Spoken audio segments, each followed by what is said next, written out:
సిలువలో ఆ సిలువలో ఆ ఘోర కల్వరిలో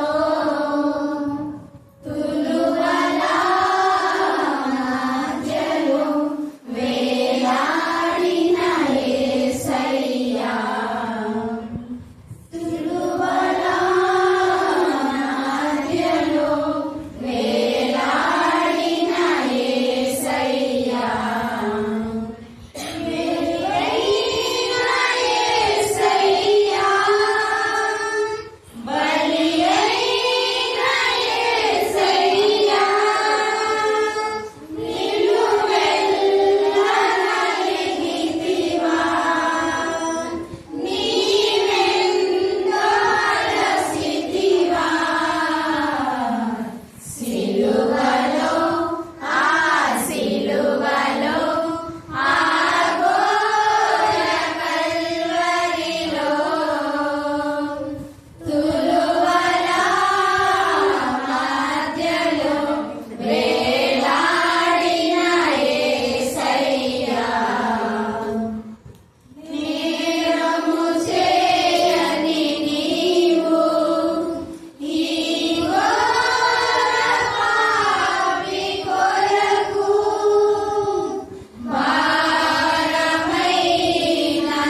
ప్రభా సాక్షిగా మీరు నిలబెట్టుకున్నాం. అందుకు నేను స్తుతిస్తున్నాను. ఆ బిడ్డ వివాహానికి మీరే సమస్తము సమకూర్చి జరిగింప చేయమని ప్రార్థిస్తున్నాం. రామోచరణ ఎక్కడున్న పిల్లలు ప్రతి ఒక్కరికి ఎప్పుడు ఏ ఆటంకం వచ్చినా మీ కరుణ హస్తం, మీ దక్షిణ హస్తం, మీ పరిశుద్ధ భావం తోడుగా ఉంది. ఎవరికి ఏది ఎంత మాత్రం హాని కలుగుదని మీరు సెలవిచ్చారు. మేరకనాథని మరల నుంచి జీవులోకి నడిపించిన దేవుడు. అక్క హాస్పిటల్లో ఉన్నప్పుడు అక్కడికి మీరు వెళ్ళిన వస్తూ ఉంటాం. ఇక్కడ కూడా నా ప్రభా మాత్రం మొక్క, సారం మొక్క, నా ప్రభా నాతని నిర్మాలకను బట్టి, అక్క మొక్కను బట్టి, జైన్ మొక్కను బట్టి నా ప్రభా నాతని అరుణమ్మని మాతని మీ కరుణాపీఠంలో ఎత్తిపడుతున్నాం. రోజు మరి మీ కరుణాపీఠం ప్రతి ఒక్కరి నా ప్రభా రాహేని బట్టి నా ప్రభా మరి అలాగే పిల్లలు నా తల్లి దేవ నా ప్రభా కరుణను లలిత నా ప్రభా ఇక్కడ చిన్న బిడ్డలందరూ కూడా దేవా వారి స్కూల్కి వెళ్ళించినప్పుడు, మీరు పనులకు వెళ్ళించినప్పుడు మీ హస్తం వీరికి తోడుగా ఉంది. మరి అన్నమ్మ ఇంటి విషయంలో కూడా మీరు మార్గం సారం చేస్తున్నది మేము స్తుతిస్తున్నాం. దేవా ప్రతి బిడ్డ నీకు పాడి మేము స్తుతించగలిగింది. మరియమ్మ యొక్క ప్రతి అక్కర అవసరం మీరు తీరుస్తున్నారు. కానీ చూద్దాం రమేష్ మీరు ఇచ్చిన స్వస్థ బట్టి మేము స్తుతిస్తున్నాం. దేవా వాక్యం వాక్శుద్ధంగా మీరు మార్చండి. వాక్యం బయట వెళ్ళించినప్పుడు ఆత్మీయ, మానసిక, శారీరక రుగ్మత నుంచి విడిపించమని గమనించండి. దేవా నీ ముఖ కాంతి ప్రకాశింపచేసి నీకే మహిమ, ఘనత, ప్రభావం చెల్లించుకోమని మమ్మను మా ఆత్మను మీ చేతకే సమర్పిస్తున్నా ప్రార్థిస్తున్నాం తండ్రి. ఆమేన్, ఆమేన్. యేసు ఎరిగి లేఖను నెరవేర్చినట్లు నేను తప్పికొనుచున్నాను. చీకటితోని నిండి ఒక పాత్ర అక్కడ పెట్టి ఉండెను గనుక వారు ఒక సంచి చీరతోను నింపి సిపోరు పడకలు ధరించి ఆయన నోటికి అర్పించెను. యేసు చిరపుచ్చుకొని సమాప్తమైనదని తల వంచి ఆత్మను అప్పగించెను. ఆ దినము సిద్ధపరిచిన దినము మరుసటి విశ్రాంతి దినము మహాదినము గనుక ఆ దేహము విశ్రాంతి దినము శిలువ మీద ఉంటున్నట్లు వారు మోకాలు విరగొట్టించి వాడిని తీసివేయమని యూదుల పిలాతు అడిగాను. కాబట్టి సైన్యములకు వచ్చి ఆయనతో కూడా శిలువలో వేయబడి మొదటి వారి కాళ్ళను, రెండవ వారి కాళ్ళను విరగొట్టి వారును యేసుని యొద్దకు వచ్చి అంతకు ముందే యేసు మృతి నుండి చూసి వాళ్ళు మోకాలు విరగొట్టలేదు. కానీ సైనికులలో ఒకడు ఈట్లతో ఆయనను పక్కలో పొడిచి వెంటనే రక్తమును నీళ్లను కార్చెను. తండ్రి నీ కృపా ప్రేమ మాదేశు బట్టి ప్రశస్తమైన మీ సన్నిధానములకు వధించబడిన గొర్రెపిల్ల రక్తానికి మేము స్తుతిస్తాం. నేను నడిపినానా అనేక మంది బిడ్డలు ఆత్మతో, శక్తితో నింపబడి ప్రభా ఆత్మీయంగా నేను ఆరాధించే విధానం బట్టి మేము స్తుతిస్తున్నాం. దేవా మీ రక్తంలో ప్రవహించిన ప్రతి బిడ్డ నా ప్రభా ఆధ్యాత్మికంగా బలపడడానికి మీ కృప దయచేయండి. చక్కగా పాడి నేను స్తుతించడానికి నా ప్రభా నా తల్లి బిడ్డలతో మీరు మాట్లాడుతున్నారు. వారి నోటిని మీరు తాకుతున్నారు. మేము స్తుతిస్తున్నాం. దేవా దేవుని పైన జ్ఞానం, వివేకం మీరు దయచేసి ఆత్మ ద్వారా మీరు నడిపింపచేసిన విధానం బట్టి మేము స్తుతిస్తున్నాం. అనుదినము నూతనంగా మీరు నడిపిస్తున్న ఆత్మను బట్టి మేము స్తుతిస్తున్నాం. ఈ దినమందు నూతనంగా వచ్చిన బిడ్డలను అతని మీ కనికరంతో మీరు నింపడి ప్రభా, మీ దయతో నింపడి ప్రభా, మీ కృపతో మీరు నింపమని ప్రార్థిస్తున్నాం. దేవ వాక్యం చదివిన ఆ బిడ్డను బట్టి, ప్రార్థించే వారిని, పాడిన వాళ్ళందరి బట్టి మీకు వందనాలు, స్తుతులు, స్తోత్రం చెల్లిస్తున్నాం. ప్రత్యేక రీతిలో చిన్న బిడ్డలు ఎంత చక్కగా లేఖన భాగాలు చెప్పారు. వారు ఏ వాక్యం అయితే చెప్పారో ఆ వాక్యము ద్వారా వారి జీవితాలు, వారి కుటుంబాలు కట్టుకోవడానికి మార్గం చాలా చేయమని ప్రార్థిస్తున్నాం. వాక్యంలో వాక్శక్తితో మీరు మారుస్తున్నారు. వాక్యం బయట వెళ్ళించినప్పుడే ఆత్మీయ, మానసిక, శారీరక రుగ్మత నుంచి విడిపించమని ప్రార్థిస్తున్నాం.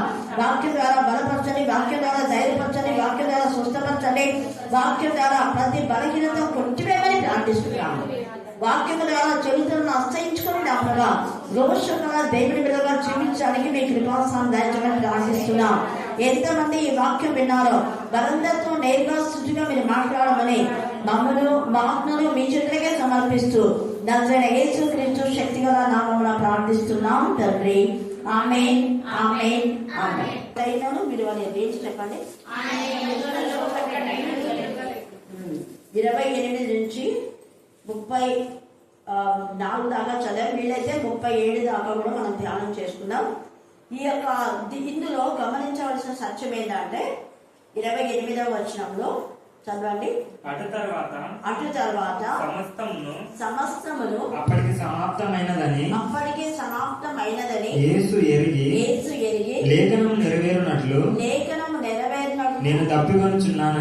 అదే లేఖనం నెరవేరినట్లు నెరవేరుట పదే పదే పదే పదే రాస్తారు.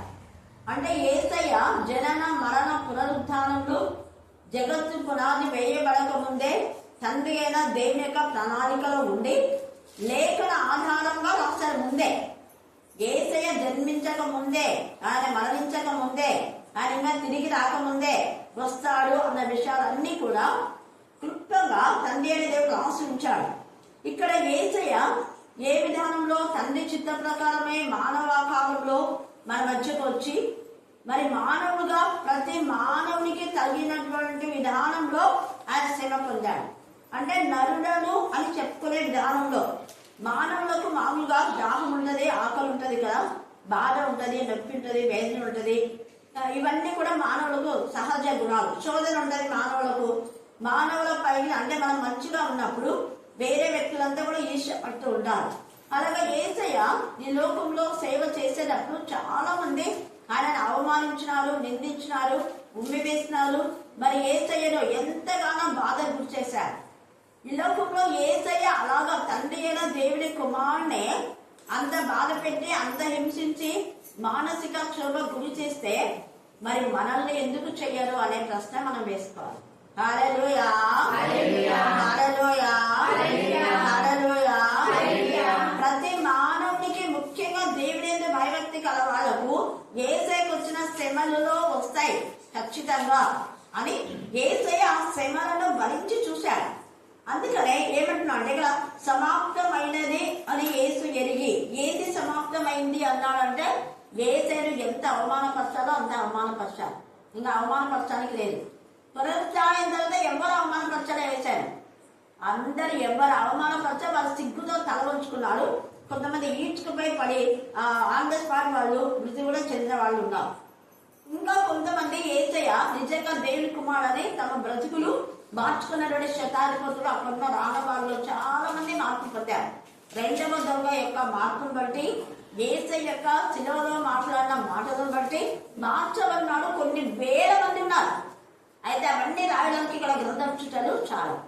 మార్చబడి వాళ్ళు పశ్చాత్తపడి ప్రభుకు సాక్షులుగా నిలబడినారు. యేసయ్య మరణంలో సమాప్తం అంటే అనేకులలో ఉన్నటువంటి పాప జీవితం సమాప్తమైంది. అంటే ప్రతి పాపంలో కలిగి శుద్ధి చేయడానికి నేను వచ్చాను దానికి అది ఒక రుజువు. యేసయ్య రక్తం అంతా కాల్చబడింది. ఆయన నా రక్తాన్నంతా కూడా మీకోసం ఇస్తానని చెప్పిన విధానంలోనే చెప్పాడు, రక్తం కాల్చాడు. అలాగనే మీకోసమే నేను ప్రాణం పెట్టానని చెప్పిన విధానంలో ఆయన ప్రాణం పనంగా తనకు తానే పెట్టాడు. కాబట్టి ఇక్కడ యేసయ్య యొక్క కాళ్ళను విరగొట్టడం కోసమే సైనికులు వస్తే యేసయ్య ముందే చనిపోయినట్టు వాళ్ళు చూసుకున్నారు. ఈ ఇద్దరు దొంగల కంటే భయంకరంగా చిత్రహింస చేశారు యేసయ్య. యాక్చువల్ గా మరి ఆ యేసయ్య యొక్క కాళ్ళు ముందే విరగొట్టాల్సింది, కానీ వాళ్ళు ఆ దొంగ ఈ దొంగ ఇద్దరు దొంగల కాళ్ళు విరగొట్టిన తర్వాత యేసయ్యని విరగొడ్డాము అని వస్తే ఆయన అప్పుడే చనిపోయానని చూసి వాళ్ళు విభ్రాంతి చెందారు. ఇంతలోనే ఈయన చనిపోయానా ఆశ్చర్యం అయిపోయింది. అంటే ఇంకా ఎన్ని హింసలు పెట్టినా కూడా చావకపోతే కాళ్ళు విరగొట్టేస్తారు అనమాట. వాళ్ళ ప్రాణం గుర్తు విసిగి చంపలేరు, వాళ్ళు యూదులు కదా. అందుకని చెప్పేసి కాళ్ళు కొట్టడానికి వచ్చినారు. కానీ యేసయ్య అప్పుడే చనిపోయాడు. ఎంతగా ఆయన చెప్పినట్టే జరిగిందే. నా ప్రాణం నాకు నేనుగా పెంచున్నాను అన్నాడు వాళ్ళందరితో. నాకు అధికారం ఉంది, నేను విడిపిస్తానని పిలాతు అంటే దేవునికి అధికారం ఇచ్చినాడు. కానీ ఎవరైతే నన్ను అప్పగించారో వాడు ఖచ్చితంగా శ్రమ. వాడు పుట్టకపోతే వాడిని పుట్టాడు కాబట్టి వాడికి ఇంకా శ్రమనే. అప్పగించిన వాడికే శ్రమ ఉంటే ఇంత కొరలో దెబ్బలు కొట్టి ఆయనను మానసికంగా బాధ పెట్టి ఉమ్మి వేసి గుద్ది ఆయన గడ్డం లాగి ఆ కళ్ళంతా కూడా రక్తం కాపుతా ఉంటే ఆ కళ్ళు మూసి మళ్ళా గంతలు కట్టి నేను కొట్టింది ఎవరో చూడు చెప్పు అంటారు. కళ్ళంతా రక్తంతో నిండినారు. ఎలా చూస్తాం? మన కండ్ల నీళ్ళు చూస్తే పక్క వ్యక్తి కనపడతారో మనకు కనపడదు. నీళ్ళకే కనపడదు. నీళ్ళు అంటే అది మామూలుగా అంటే ట్రాన్స్పరెంట్ గానే ఉంటుంది, మస్కగా ఉంటుంది. ఇంకా రక్తం అంతా కళ్ళలో ఉంది. అలాగే హేళన చేశారు, అయినా యేసయ్య ఓర్చుకున్నాడు. అందుకని ఇవన్నీ కూడా వాళ్ళు పెట్టేటటువంటి బాధ వేదన అన్ని కూడా సమాప్తం అయిపోయింది అన్నారు. తర్వాత ఆయనకు అప్పగించిన పనినంతా ఆయన నమ్మకంగా చేశాడు. ఏది తండ్రి చేయమంటే అవన్నీ ఏం చెప్పమంటే అది చెప్పినాడు, ఏం చేయమంటే ఆ గుడ్డలను స్వస్థపరచాడు, చనిపోయిన వాళ్ళు లేపమంటే లేపాడు, కుష్ఠరోగులను బాగు చేయమంటే బాగు చేశాడు, సమాధ మందిరంలో వాక్యం చెప్పమంటే చెప్పాడు, నది తీరాలో చెప్పమంటే చెప్పాడు, కొండ దగ్గర చెప్పమంటే చెప్పాడు, ఎక్కడ చెప్పమంటే అక్కడ చెప్పినాడు. తండ్రి ఏది అప్పగించాడో దానికి ఆయన సమాప్తమైందని ఎరిగి యేసు లేఖనం నెరవేరినట్లు నేను దప్పికొంచున్నాను అన్నాడు. ఈ యొక్క 5వ మాట దప్పికొంచున్నానని మనం చూస్తాం కదా. మరి ఈ మాట చాలాసార్లు మనం విన్నాం. ఎందుకు యేసయ్య దాహం అన్నా అంటే ఒక విధానంలో నేను కూడా మానవునే అని చెప్పడానికి. కానీ ఇక్కడ యేసయ్య దాహం అది కాదు, ఆత్మల దాహం. అయ్యో నేను ఈరోజు ప్రతిరోజు కొన్ని వేల ఆత్మలు యేసయ్యని వెంబడిస్తున్నాను. ఈరోజు నేను ఏ ఆత్మను తండ్రికి నేను అప్పగించలేకపోతేనే అన్న బాధ, వేదన, బోధన, ఆ బాధను యేసయ్య ఉన్నాడు. యేసయ్య బాధకు తండ్రి అనే దేవుడు అనేక ఆత్మలను అక్కడ రక్షణ పొందినట్టుగా మనం చూస్తాం. ఆయన దాహం అదే. ఈ యొక్క రాత్రి కాల సమయంలో చాలా మంది రకరకాల దాహాలు ఉంటారు. కొంతమంది తాగాలి తాగాలి తాగాలి అంటుంటారు కదా. తాగుడు మానేస్తే అంటే ఏమంటారు, తురత చోటు మీద అంటుంటారు. అంటే తాగాలన్న ఆలోచన ఒకటే వస్తుంది. తాగులని మేము అనుకుంటాము, కానీ తాగాలనే ఆ తురత ఉంటుంది. ఆకు ఒక్క వేసుకుందామా అంటే వాళ్ళు కూడా అదే. పాన్ పరాగా వేసుకుందా అంటే అదే. టీ ఎక్కువ తాగొద్దా అంటే దాహం, ఈ టీ తాగాల తాగాల తాగాల తాగాల. తిండిపోతులకు తిండి తినాలి, ఎంత తిన్నా కూడా వాళ్ళకి అంతే. అందుకే వాళ్ళు ఎంత తిన్నా కూడా వాళ్ళకి తృప్తి ఉండదు. వాళ్ళు మొరగలేదు, మూర కుక్కలు అని కాపర్ల గురించి రాయబడింది. కాపర్ల యొక్క దాహము ఎంత ఇస్తున్నా కూడా వాళ్ళకి తృప్తి ఉండదు. ఎన్ని లక్షలు ఇచ్చినా కూడా లక్షలు ఇచ్చినారు కదా అని సంతృప్తి పెడతారంటే లేదు. మళ్ళీ మస్తు రోజే టీవీలో వచ్చి ఇంకా మేము సరిగా టీవీ యొక్క మరి స్పాన్సర్ చేయాలి మీరు, ఎందుకంటే మీ యొక్క లేఖన భాగాలు ప్రకటించాలి, చాలా కష్టంగా ఉంది, మాకు చాలా కష్టంగా ఉంది, అది ఇదేనికి ఏమేమో ఇస్తున్నారు. ఎన్ని లక్షలు పంపిస్తుంటారు ఎంతమంది. కానీ ఆ లక్షలకు వాళ్ళు తృప్తిలో ఉండగా ఇంకా స్పాన్సర్ చేయండి, ఇంకా మాకు సహాయం చేయండి అంటూనే ఉంటారు. అవన్నీ బేస్ చేసుకునే తండ్రి ముందే రాసించారు. ఈ కాపరులకు ఎంత తిన్నా కూడా వాళ్ళకు తృప్తి లేదు. అవును మేము తీసుకున్న అమౌంట్ సరైన విధానంలో వాక్యం ప్రకటిస్తున్నామంటే లేదు. వాళ్ళు ఎప్పుడో నెలకు ఒకసారి వచ్చి స్టేజ్ మీద 3 రోజులు మాటలు చెప్పి వెళ్ళిపోతారు. లక్షలు తీసుకుని వెళ్ళిపోతారు. అలాగే వారానికి ఒకసారి కాపర్లు వారానికి ఒకసారి చెప్తారు. కానీ రోజు దేవుని ప్రకటించడానికి ఉంది అవకాశం. ఒక సంఘం కాపరి అంటే రోజు ఎన్ని గృహాలు తిరగవచ్చు. ఒక విశ్వాస అంటే 5 మందిని పెట్టుకొని చదువురాని వాళ్ళకు వాక్యం నేర్పించవచ్చు. ఉదాహరణ, మేము పాస్టర్మోను, మేము వాక్యం చెప్పాలి, మేము ఎంతలేదు చెప్తే నీకు రోజు అట్లా పోయేటప్పుడు పని లేని వాళ్ళు 5 మంది రండమ్మా నేను వాక్యం నేర్పిస్తానంటే రారా. ఇంతకుముందు చేసినాం కదా, అప్పుడెప్పుడో చెప్పింది ఒక రామాంజన బాగా చెప్పింది. రోజు 5 మందికి వాక్యాలు నేర్పిస్తే అది ఎంత సేవ. కానీ ఇక్కడ యేసైతే తనకు అప్పగించిన పని విరామం లేకుండా చెప్పాడు. రాత్రంతా ప్రార్థన, పగులంతా వాక్యము, స్వస్థత ఇదే ఉంది. అందుకనే ఆయన యొక్క దాహము అదే విధానంలో ఉంది. కానీ మనుషుల దాహం ఏంటంటే ఎప్పుడు ఎవరేమిస్తారా అనేది ధన దాహము, తర్వాత భయంకరమైన తాగుడు అనే దాహం, నిద్ర. కొంతమందికి ఎప్పుడు కూర్చోనప్పుడు నిద్ర అవుతుంటారు, నిద్ర మత్తు కొంతమందికి కదా. ఎంత ఏం చేసినా సాయం చేసినా కూడా ఇంకా చేయాలి చేయాలి చేయాలి చేయాలి అనేది. అలాంటి కొంతమందికి ఏమో వ్యభిచార దాహం ఉంటుంది. ఎన్నిసార్లు దేవునికి విరోధంగా పాపం చేస్తారో క్షమాపణ కోసం వాళ్ళ పాపమే చేస్తూనే చేస్తూనే చేస్తూనే ఉంటారు. అలాగా అక్రమమైన సొమ్ములు తీసుకోకుండా ఉంటే తీసుకుంటూనే ఉంటారు. అలాగా ఏదైతే లంచం ఉండి జీవితంలో రోజు లంచం తీసుకుంటే వాళ్ళకి నిద్ర పడుతుంది. లంచం తీసుకునేవాడు మళ్ళీ ఏమంటారు, మా బతికి ఇదే అని. ఎందుకు అలా చేస్తున్నంటే నేను దీంట్లోనే బతికేదంట. ఇంకా ఎక్కడెక్కడ అంటే ఏదేదో పెద్దలు అనేది తీర్పు తీర్చడానికి పోతారు కదా, దాన్ని ఏమంటారు, పంచాయతీ. ఆ పంచాయతీ కానీ పంచాయతీలన్నీ పిలుస్తారు. ఆ పంచాయతీ వాళ్ళు తిండి పెట్టాలంట, మనం డబ్బులు ఇవ్వాలంట. వాళ్ళు అడిగింది ఇది దేవుడు వచ్చే కార్యాల ఏదో పెద్దలు ఉన్నామని పిలుస్తారు. వాళ్ళు ప్రేమతో ఎంత ఇస్తే అంత తీసుకోవాలి, దానికి డిమాండ్ చేయకూడదు. అది ఒకటి. రెండవది, న్యాయం కొట్టివేసి అన్యాయం చేయకూడదు. ఎవరు డబ్బులు ఇప్పిస్తే వాళ్ళ పక్క న్యాయం చెప్తే దేవుడు మెచ్చే కార్యాలు. అది కూడా ఒక దాహమే. ఎవరు ఎక్కడ చేస్తారో, ఎవరు పంచాయతీ పిలుస్తారా, కలుపు నింపుకోవాలనే దాహం. రాత్రి కాల సమయంలో ఈ దాహాలన్నీ మనం మానుకునే కాలంగా ఉన్నాం, సమాప్తి చేయాలి. మత్తయి సువార్త 15వ అధ్యాయం 17వ వచనంలో ఉన్నవి సమాప్తి చేసుకోవాలి. చదవండి. మత్తయి 15:17. నోటిలోనికి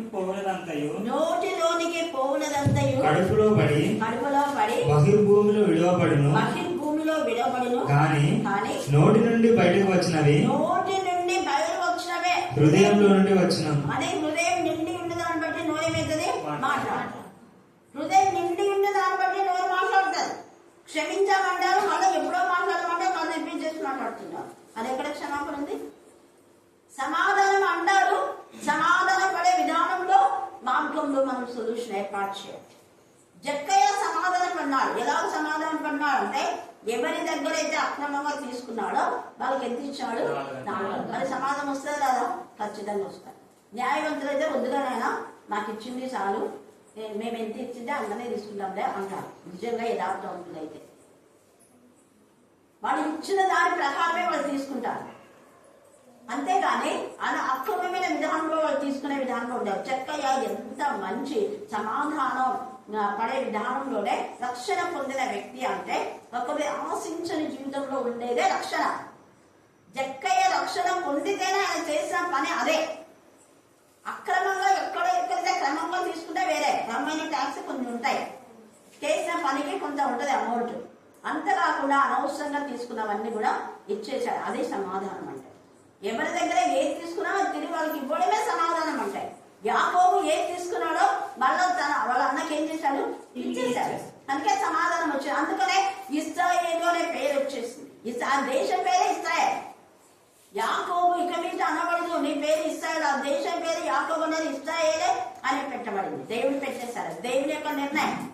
ఇలాగా మనలో ఉన్న పాపము దాహాన్ని మనం తీసేసుకోవాలి. ఇక్కడ నోట్లో వచ్చినవన్నీ అంటే అక్కడ ఉన్నాయి. గలతీ 5:19 ఉండే వాటిని మనం అలాంటి దాహం ఉంటే దాన్ని సమాప్తి చేసుకోవాలి. ఏ దాహం మనకుంది? ఆత్మల భారం మనకుందా? ఆత్మల దాహం మనకుందా? ఆత్మను రక్షించాలి, ఆత్మను దేవుని సన్నిధికి తీసుకురావాలి, నూతన ఆత్మను తీసుకురావాలి అన్న ఒక తపన, ఒక తృష్ణ మనకున్నాయి. ఎప్పుడు స్తుతించాలి, ఎప్పుడు పాడాలి, ఎప్పుడు గలపరచాలి అనే ఒక ఆశ, దాహం. మనం దాహం అయితే ఎన్నిసార్లు నీళ్ళు తాగుతామో, మన భోజనంలో మన పానం ఆయన ఆశీర్వదించాలంటే అన్నిసార్లు మనం పనులు చేస్తూ పాడుతూనే ఉండాలి, పనులు చేస్తూ స్తుతిస్తూనే ఉండాలి, పనులు చేస్తూ దేవుని ధ్యానిస్తూనే ఉండాలి. అందుకనే దావీదు 7 మార్లు స్తుతించాడు, 3 మార్లు ప్రార్థన చేశాడు. 3 మార్లు ప్రార్థన చేయడానికి మోకాళ్ళు చేతైతే ప్రార్థన చేశాడు. కాబట్టి రోజులో ఏదో ఒక టైంలో చూసుకొని ఆయన 3 మార్లు ప్రార్థన చేశాడు. పలానా టైం అనేది లేదు, ఆయన దేవుని చిత్తానుసారంగా. కానీ స్తుతి మాత్రం యుద్ధం చేసుకుంటా స్తుతి చేస్తున్నాడు, ఏ పని చేసుకున్నా కూడా స్తుతి చేస్తున్నాడు. స్తుతి ఆత్మతో దేవుడికి లింకప్ అయింది కాబట్టి. అందుకే మనం ఎలాంటి దాహం మనం కలుగుతున్నాం. దావీదు యొక్క దాహము ఎల్లప్పుడు నేను నా ప్రభునే చూస్తుంది. ఎంత దాహం! ప్రభా ఎప్పుడు నేను నీ సన్నిధికి వచ్చిందా అని ఆయన ప్రాణం అంట తృష్టపడి ఉందంట. కీర్తన 63. అలాంటి దాహం మనం కలిగి ఉండాలి. వాక్యం చదవాలి. ఇతరులకు నేను నేర్చుకున్న సత్యాలు చెప్పాలి. ఇతరుల కోసం ప్రార్థన చేయాలి. అనేక ఆత్మలు ప్రభు సన్నిధికి నడిపించాలి. ఈ దాహము మనకు ఉండాలి. ఆ దాహం మనకుంటే మనం ఆశీర్వదించబడతాం. కానీ ఇందాక చెప్పినటువంటి మత్తయి సువార్తలో చెప్పిన విధానంలో 15-17లో ఉన్న దాహం కానివ్వండి, నోరు నిండి నోరంతా దుర్భాషతో ఎప్పుడెప్పుడు మరి చేద్దామా అనేది ఉంది. దేవుని స్తుతించాలి. మాట్లాడదంటే మేము మాట్లాడుతున్నాం. అది దేవుని కోసం మాట్లాడితే ఎంత బాగుంటుంది, దేవుని కోసం నోరు తెరిస్తే ఎంత బాగుంటుంది. తర్వాత మనం చూస్తే ఈ యొక్క 19 గలతీ 5:19లో ఉన్న చెడ్డ కార్యాలన్నీ మనం సమాప్తి చేయగలిగి ఉండాలి. అలాంటి వాటిని అసహించుకునే విధానంలో మనం ఉండాలి. అలాగనే ప్రకటన 21:8లో ఉండే విధానంలో పిరికి వారంగా మనం ఉండకూడదు. ప్రతి చిన్నదానికి పిరికితారు. ఇంద్రియ నిగ్రహ శక్తి మనకు ఉండాలి. వాటన్నిటిని మనం తొలగించుకునే వారంగా ఉండాలి. ఎఫెసీ 5లో కూడా మన నోట బూతులైన సరసోక్తులైన రాకూడదు. ప్రేమైన పిల్లల్లాగా మనం ఉండాలి. అది నిజమైన ఆత్మ సంబంధమైనటువంటి దాహం. పరిశుద్ధంగా ఉండాలి. దైవ విశ్వాసంతో నింపు, నన్ను పరిశుద్ధంతో నింపు, పరిశుద్ధ ఆత్మతో శక్తితో నింపు, పరిశుద్ధ ఆత్మ పొందుకోవాలన్న ఒక దాహం. మన సంతోషం చెప్తుంది, నేను ప్రేయర్లో ఉన్నాను, దేవుని శక్తి ఆమెను కమ్ముకుంది, పడిపోయేది ఇంకా గట్టిగా అరిస్తే ఇదవుతుందని ఆ తలుపు దగ్గరనే కూర్చుంది. కానీ దేవుడు ఆమెను ఆపేస్తాడు. తల ఇంతవరకు పంపిందాము కదా, తర్వాత హల్లెలూయా, హల్లెలూయా. దేవుని యొక్క శక్తికి మనం తాకలేం. అసలు బండలో బద్దలైపోతాయి. కానీ దేవుడు తన పిల్లలను కంట్రోల్ చేస్తాడు. పరిశుద్ధాత్మ నేను అధీనంలో ఉంచుకోమంటే కంట్రోల్ అయిపోతాం. అంతేగాని కొంతమంది పరిశుద్ధాత్మ వచ్చిందని గట్టిగా కేకలేసి వాళ్ళ చీరల కింద పడిపోయింది కూడా చూసుకోవాలి. అలాగా చప్పట్లు కొట్టి కేరింతలు చేసి అలాగని లేదు వాక్యంలో. పరిశుద్ధాత్మ వచ్చినప్పుడు మనం నీరసించిపోతాం ఒకటి, తర్వాత నూతన బలాన్ని కూడా పొందుకుంటాం. సౌలు పడిపోయాడు అలా. అందుకే ఇక్కడ ఎంత చక్కగా దాహం గురించి ఏసై దప్పి కొంచున్నాను అన్నాడు.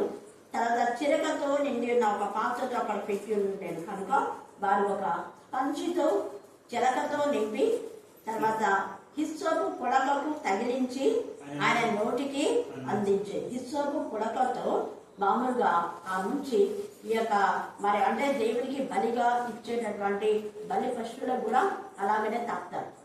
ఇక్కడ ఈయన బలి పశువుగా ఉన్నాడు కాబట్టి అది నిర్గమ కాండంలో ఉంది. హిస్సోపు పుడక గురించి మీరు తర్వాత చదువుకోండి. ఇంతకుముందు నేను చెప్పాను, ఇప్పుడు టైం లేదు. తర్వాత యేసు ఆ చిరక పుచ్చుకొని అన్నాడు. అంటే ఆ చేదును ఆయన తీసుకున్నాడు. భయంకరమైన చేదు పాపం, అసహ్యంగా ఉంది ఆయనకు, కానీ తీసుకోక తప్పలేదు.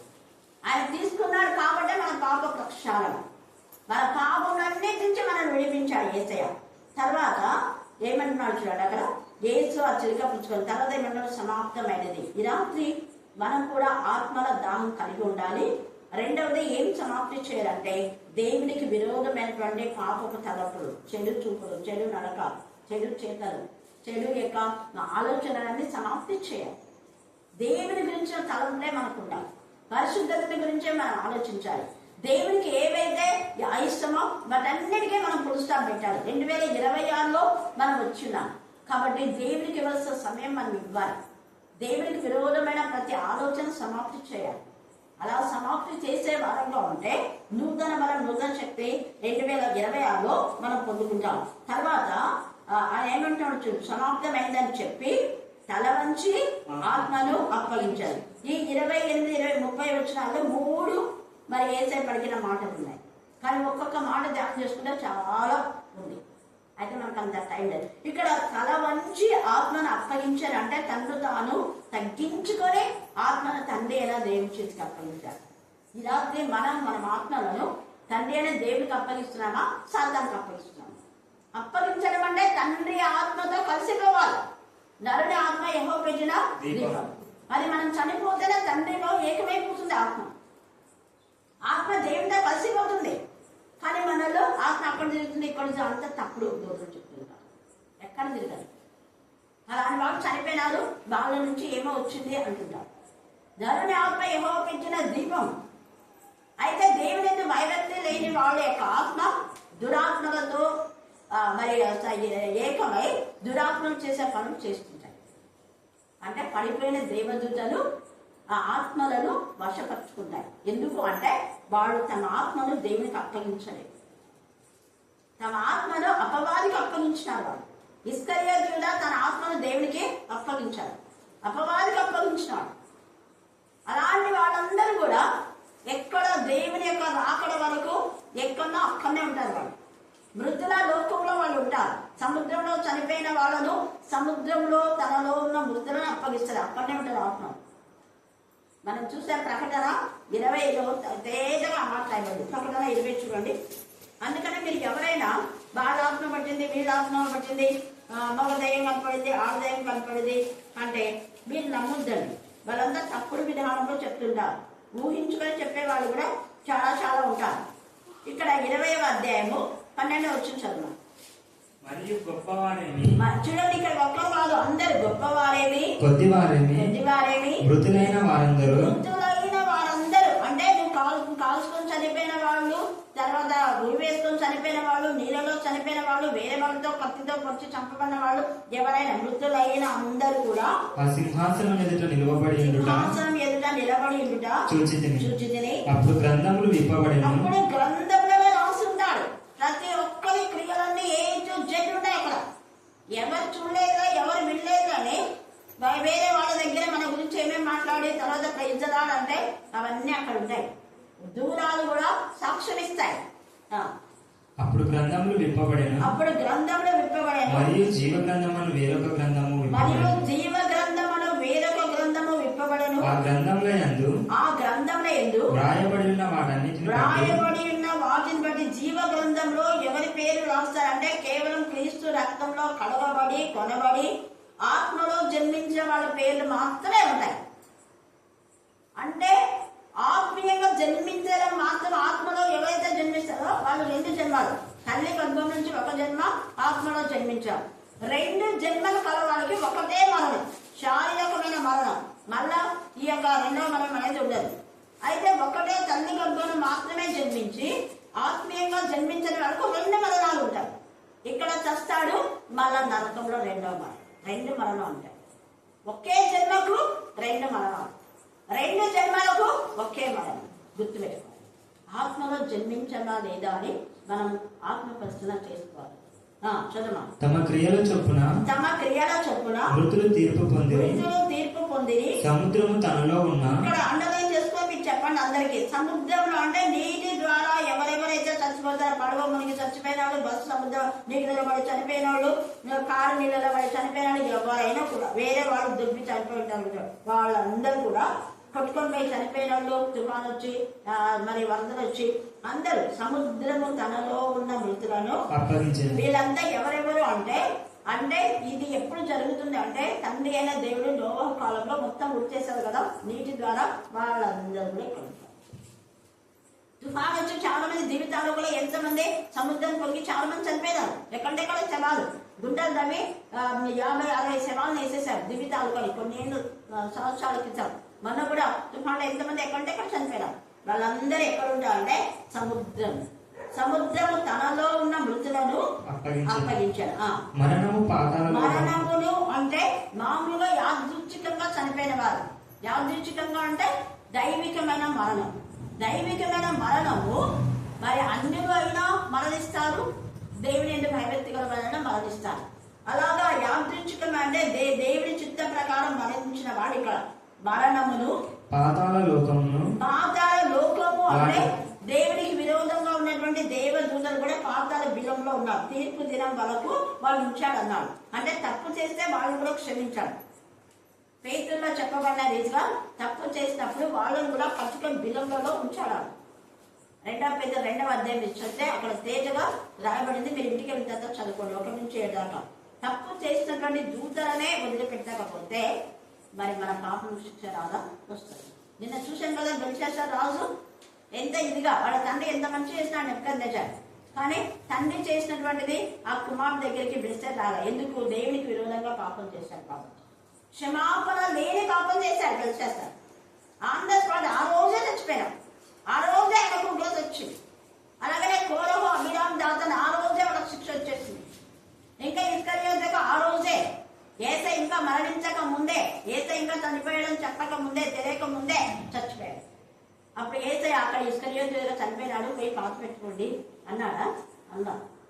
యేసయ్యకి అంతా తెలుసు కానీ చెప్పలేదు అలా. ఎందుకు? ఆయన చుట్టూ ఉన్నారు కదా అందరు. తల్లి మరియా ఉంది, చాలా మంది స్త్రీలు ఉన్నారు, యోహాన్ ఉన్నాడు. యోహాన్ ఇదిగో నీ తల్లి అన్నాడు. కానీ వాడు నీ సహోదరుడు చనిపోయినాడు, పాత పెట్టుకో అన్నాడా? అన్నాడు. ఎందుకు? వాడు మృతులు పాత పెట్టుకుంటాడు. వాడు చచ్చిన శవమే, బతికిన వాడు చచ్చినోడే, జీవించిన పేరు మాత్రం ఉంది కానీ వాడి మృతుడే. వాడు యేసయ్య శిష్యుడిగా నటించి వాడు లోకానుసారమైన విధానంలో ఉన్నాడు. యేసయ్య శిష్యుడే కానీ లోకానుసారమైన వ్యక్తి. అట్లాంటి వాళ్ళను మీరేం కూర్చొని అవసరం లేదు, వాళ్ళని చూసుకుంటారు. మృతులు పెట్టుకుంటారు. ఎంత తేటగా చెప్తున్నాడు ఇక్కడ పరిశుద్ధాత్మదేవుడు.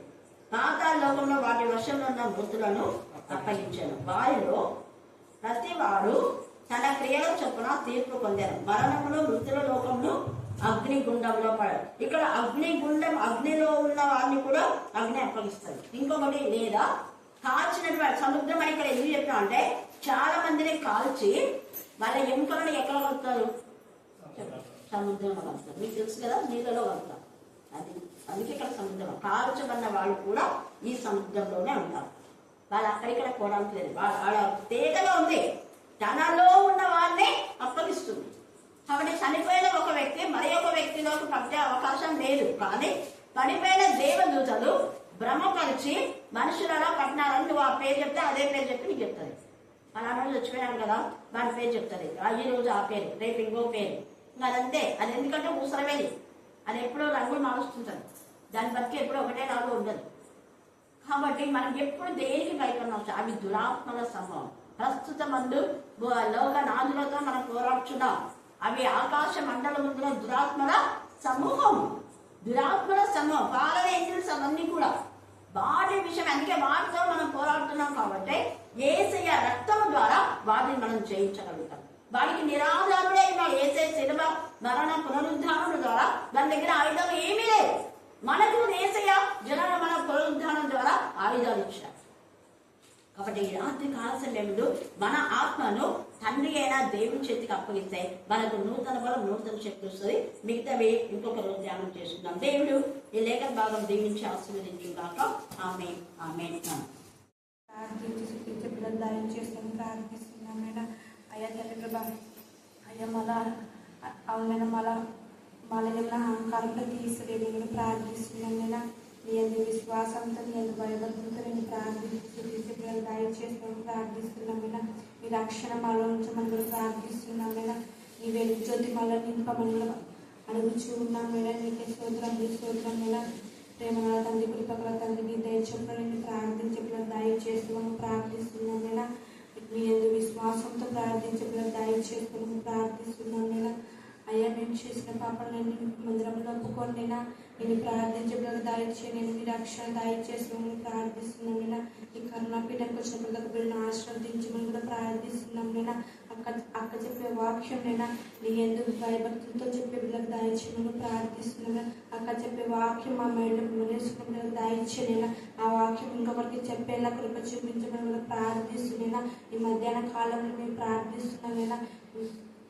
మమ్మల్ని తగ్గించుకొని మీ నామాన్ని తండ్రి వేసుకుని స్నానాలు వేడుకుంటాము. ఆమేన్, ఆమేన్, ఆమేన్.